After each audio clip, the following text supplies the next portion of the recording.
21h30, Madame, Monsieur, bonsoir. Les titres du journal. Les assises du dialogue national inclusif se poursuivent au Palais des Congrès. Les participants s'approchent d'un accord sur les principaux thèmes inscrits à l'ordre du jour.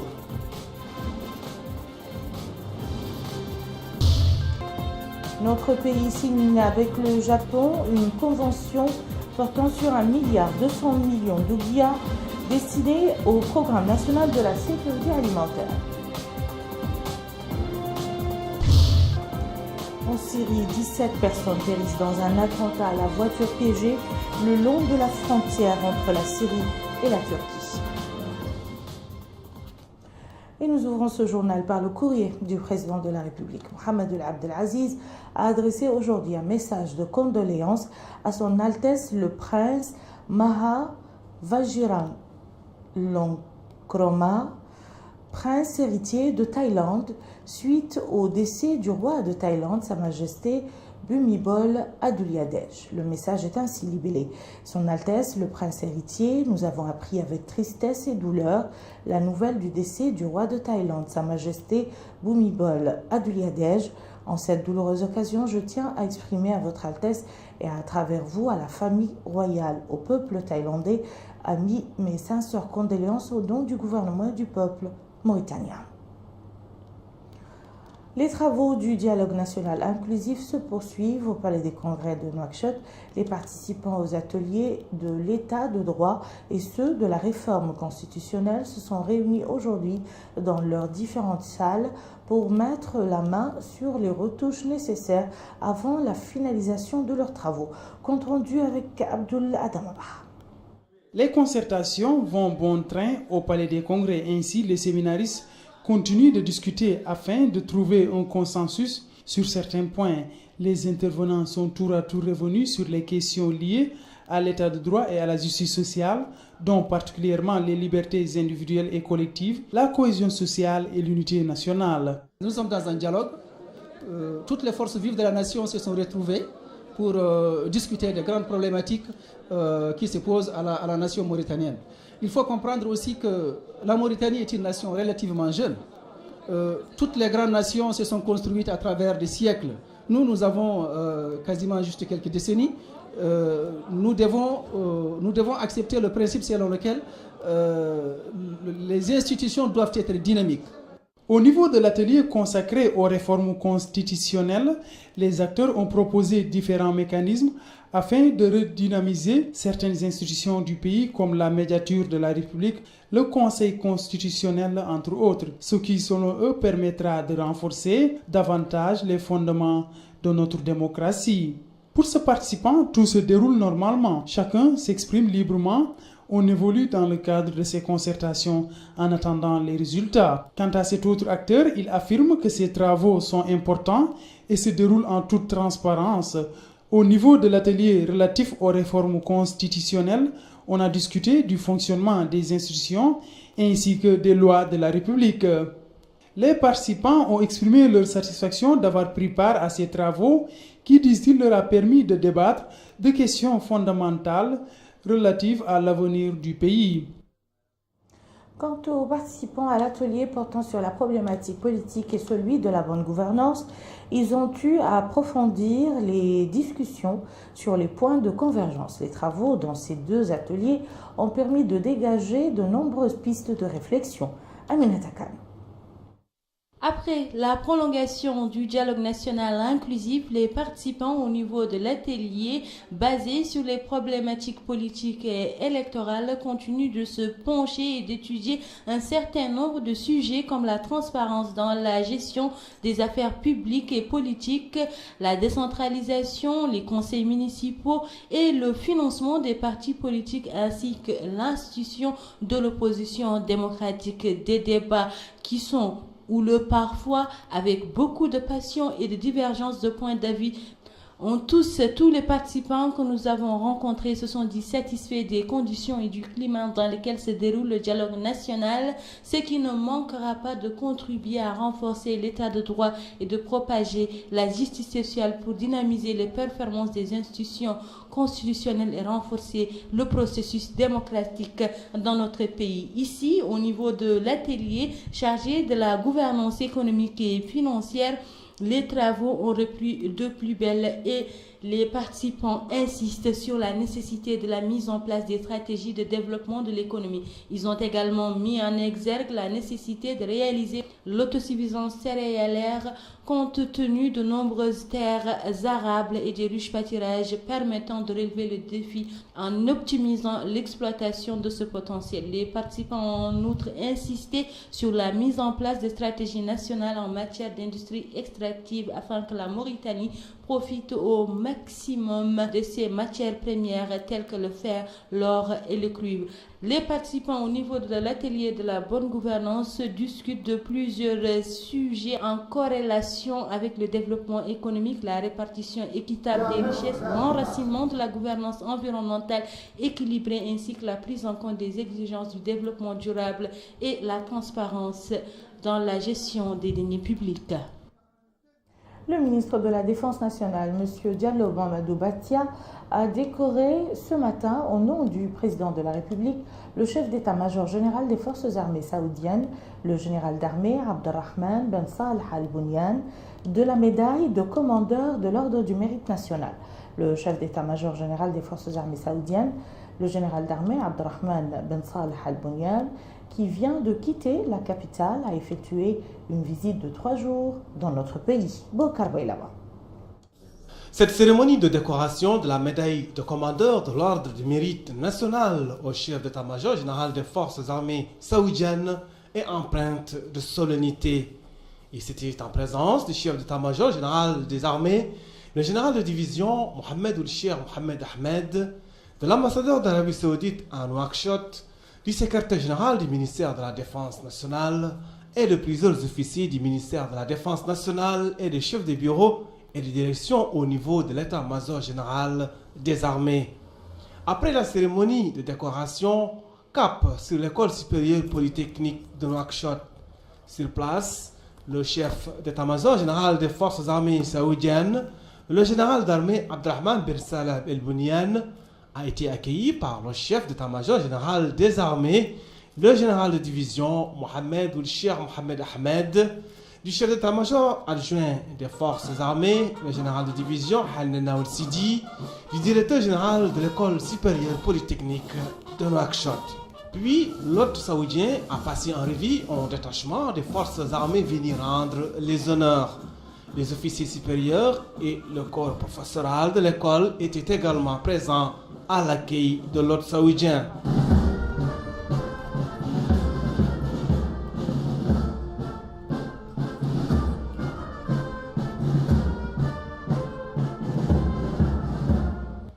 On note qu'il a été édifié sur le fonctionnement de cette école à travers une présentation faite par le directeur de l'établissement, colonel Mohamed Ould Mohamed Mahmoud. L'école supérieure polytechnique de Nouakchott a pour mission de former des cadres militaires et civils de très haut niveau au profit de la nation. Et pour couronner le tout, la signature du livre d'or de l'école, expression des excellents liens d'amitié et de coopération entre la Mauritanie et l'Arabie Saoudite.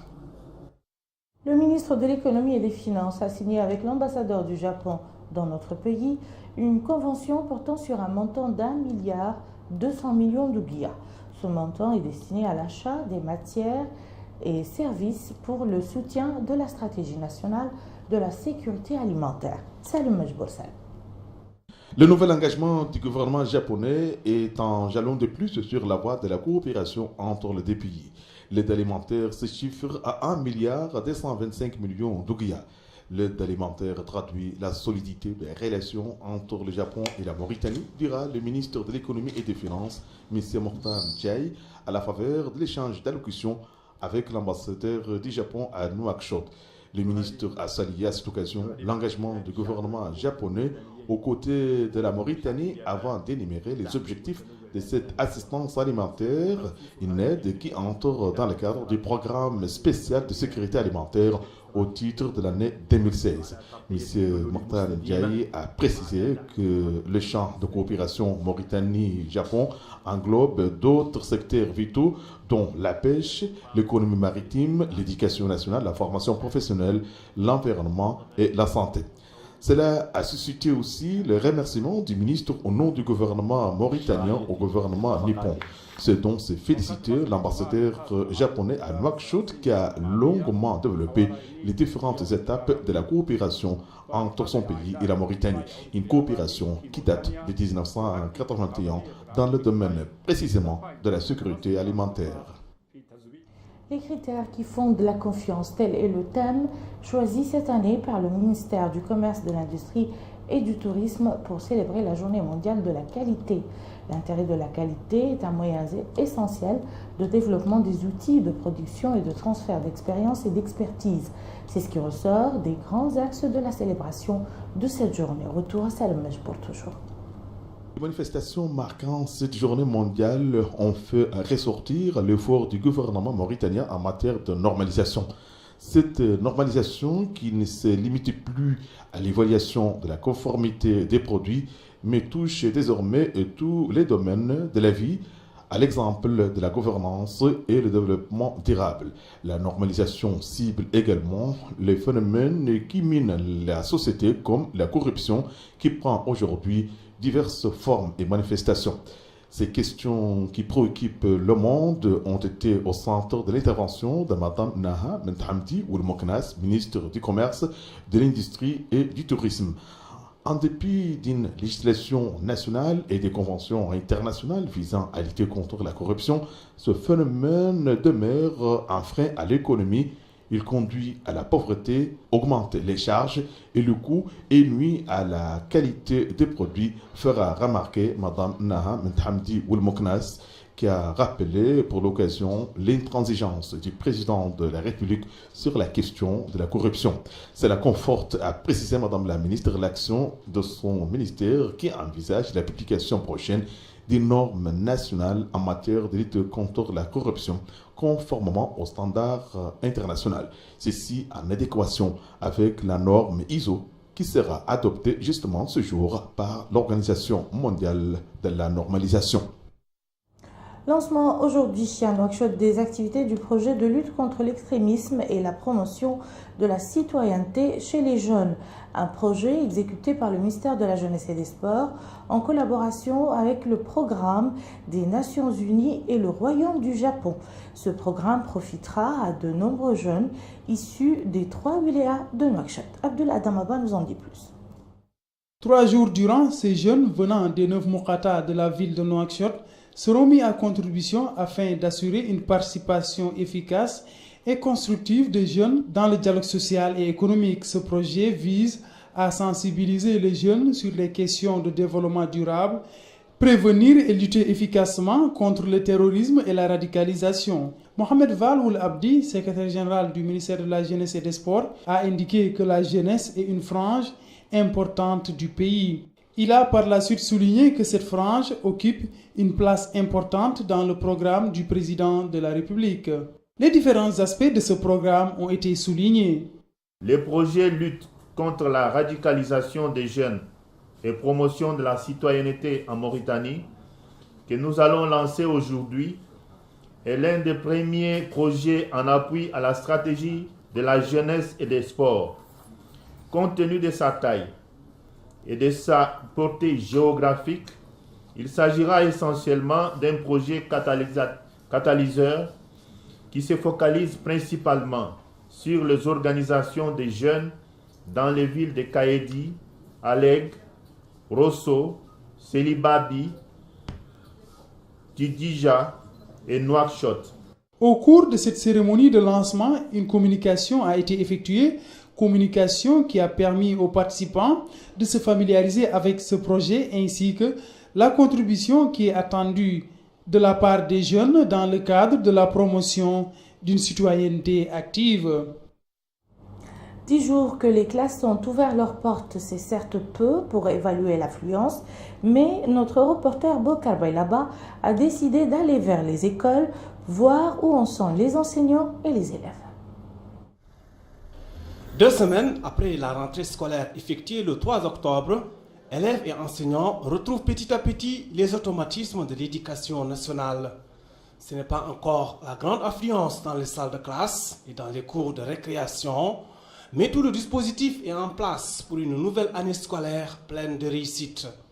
Qu'on soit du côté des parents d'élèves, on estime que cette rentrée des classes s'est effectuée sans encombre.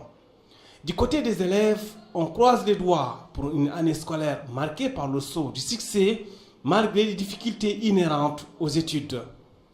Du côté de l'encadrement, autrement dit, le corps professoral, on espère finir les programmes à temps et que les élèves soient imprégnés de tout le programme avec la pédagogie. Depuis l'ouverture, les élèves viennent petit à petit. On vient de commencer, pratiquement on a commencé la semaine dernière. On a commencé, l'atmosphère c'est bien, quand même dans l'ensemble. Tous les enseignants sont pratiquement ici. Alhamdulillah. D'autres estiment que tout est calé pour que cette année scolaire aboutisse à des résultats probants. Depuis l'ouverture, nous sommes là dans les classes. Alhamdulillah, les élèves aussi sont venus. Nous avons commencé le travail. Et le travail, jusqu'à présent, continue très bien. La seule chose qu'on peut quand même déplorer, c'est que les élèves sont venus, ils ont oublié beaucoup de choses. Bon, cela aussi, ce n'est pas très grave parce que c'est dû aux vacances, certainement. Et nous sommes en train de remettre un peu les pendules à l'heure et de revoir les lacunes des élèves pour les combler et pour qu'on puisse aborder le nouveau programme de chaque classe. En définitive, une année scolaire, c'est un peu comme une aventure à laquelle il convient de se préparer avec soin. C'est encore un travail d'équipe où chacun, enseignant, parents et élèves, doit jouer sa partition avec efficacité. Le Parti du Travail et de l'Unité nationale a organisé hier une conférence de presse dans laquelle il a annoncé sa volonté de participer au dialogue national inclusif.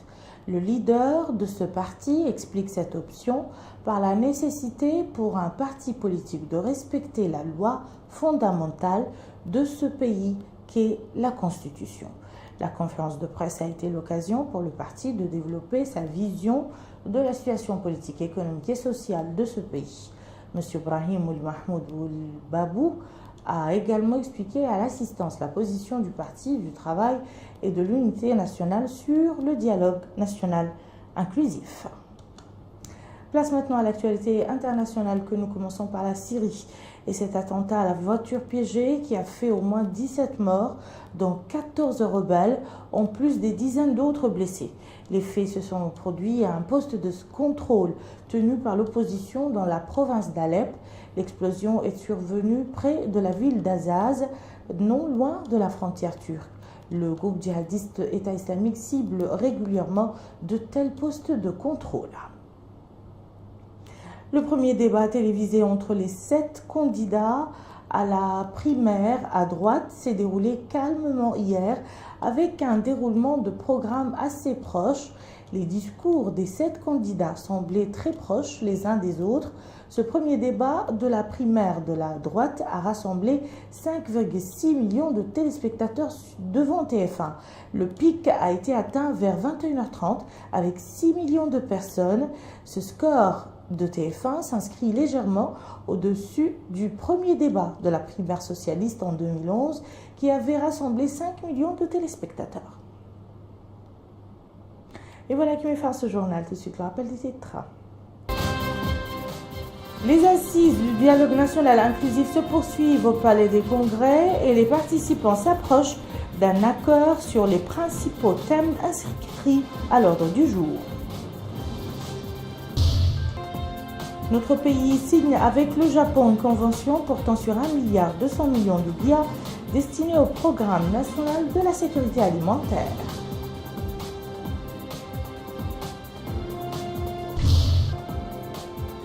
En Syrie, 17 personnes périssent dans un attentat à la voiture piégée le long de la frontière entre la Syrie et la Turquie. Merci madame, monsieur de nous avoir suivis. Passez un excellent week-end et à très bientôt, Inch'Allah.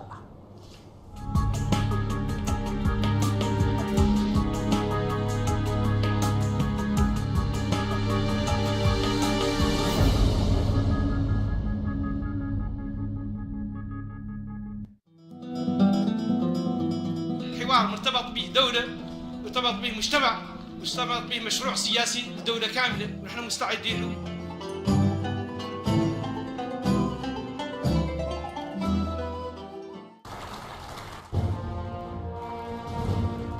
إن المواجهة الناجعة لمجمل التحديات تتطلب ترسيخ الأمن والاستقرار وتحقيق التنمية المستدامة تستثمر الطاقات البشرية لفضائنا العربي وموارده الهائلة وموقعه الجغرافي المتميز لوضع استراتيجية اقتصادية شاملة قائمة على التكامل بين بلداننا.